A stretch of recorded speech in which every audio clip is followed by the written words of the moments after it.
नमस्कार दोस्तों, स्वागत है आपका हिंदी नॉलेज शो में। तो दोस्तों, आपको याद होगा कि अब से कुछ महीने पहले जब भारत और कनाडा के बीच का कलेश शुरू हुआ था, तो भारत के ही कई लोगों ने कहा था कि भारत कनाडा का कुछ नहीं बिगाड़ सकता।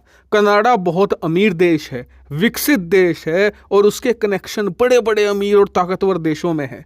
ऐसे में भारत पर दबाव आएगा और भारत को कनाडा के सामने झुकना पड़ेगा, क्योंकि भारत के पास कनाडा को जवाब देने के लिए कुछ है ही नहीं। लेकिन वो भूल गए थे कि भारत के पास एक ऐसा सटीक हथियार मौजूद है जिसे भारत ने अगर सही से इस्तेमाल कर लिया तो कनाडा के प्राइम मिनिस्टर जस्टिन ट्रूडो खून के आंसू रोएंगे। और यकीन मानिए, अब बिल्कुल ऐसा ही हो चुका है। दरअसल भारत के उस अमोघ हथियार ने अपना काम करना शुरू कर दिया है और स्थिति यह है कि कनाडा के जो आम लोग हैं वही जस्टिन ट्रूडो पर दबाव बना रहे हैं, और साथ ही कनाडा के जो छोटे बिजनेस हैं, इसके अलावा एक खास सेक्टर के जो बड़े बिजनेस हाउस हैं, ये दोनों मिलकर जस्टिन ट्रूडो की सरकार पर भयंकर दबाव बना रहे हैं कि भारत के साथ जो भी कलेश है इसे जल्द से जल्द खत्म करो, वरना हम तो बर्बाद ही हो जाएंगे। और यकीन मानिए, जस्टिन ट्रूडो भयंकर दबाव में है, क्योंकि ये वही बिजनेस हाउस हैं जो जस्टिन ट्रूडो को सालों से फंडिंग देते आए हैं। इस फंडिंग के दम पर ही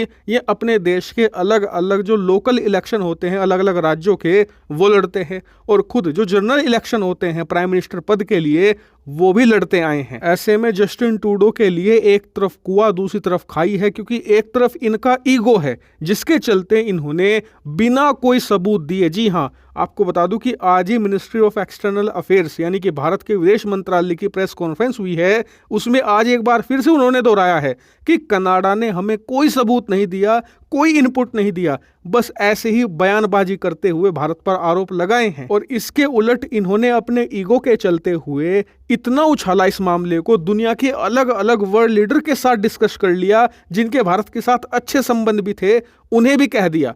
तो ऐसे में अगर ये इस मामले को अचानक से बंद करते हैं तो ये खुद फंसेंगे। इन पर दबाव आएगा कि आपने भारत के साथ संबंध क्यों बिगाड़े, जब इस मामले में कुछ था ही नहीं। वहीं दूसरी तरफ इनके जो बिजनेस हाउस है, इनकी जो जनता है जिन्हें नुकसान हो रहा है, वो भी दबाव बना रही है कि जल्द से जल्द खत्म करो, वरना अगले इलेक्शन में फंडिंग भूल जाना और वोट देना तो दूर की बात। ऐसे में जस्टिन ट्रूडो बुरी तरीके से फंस चुके हैं और ये काम किया है भारत के स्टूडेंट्स ने। जी हाँ, यही वो भारत का हथियार था। दरअसल स्क्रीन पर आप देखिए, रिपोर्ट निकलकर सामने ये आई है कि कनाडा जाने वाले भारतीय छात्रों में 40% तक की कमी आ चुकी है, और कई रिपोर्ट में तो ये 50% यानी कि आधी तक बताया जा रहा है। और इसके पीछे कई फैक्टर दिए गए हैं। दरअसल भारतीय छात्र अपने आप को कनाडा में असुरक्षित महसूस करते हैं, इसके अलावा वहां उन्हें अपॉर्चुनिटी नहीं मिलती और जॉब का भी वहां पर भयानक क्राइसिस है।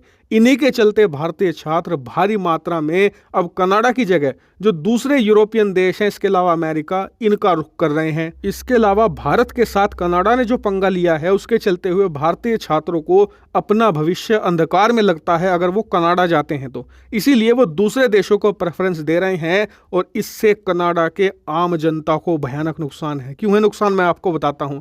सबसे पहले, अगर कोई भारतीय छात्र जाता है कनाडा तो वो यूनिवर्सिटी को भारी फीस पे करता है, जिससे कि वहां पर जो हजारों यूनिवर्सिटीज हैं उन्हें भयंकर पैसा मिलता है, उनकी मोटी कमाई होती है। दूसरी तरफ जो वहां पर छोटे बिजनेस हैं, जैसे कि वहां पर कोई ग्रोसरी स्टोर हो गया, कोई अप्लायंस स्टोर हो गया, वहां पर जो पार्ट टाइम जॉब करने वाले भारतीय छात्र होते हैं वो कम पैसे में अच्छा काम करते हैं, ईमानदारी से काम करते हैं, जिससे कि वो जो स्टोर ओनर होता है उसके सालाना लाखों डॉलर बचते हैं, यानी कि एक तरीके से वो भी उसकी कमाई है।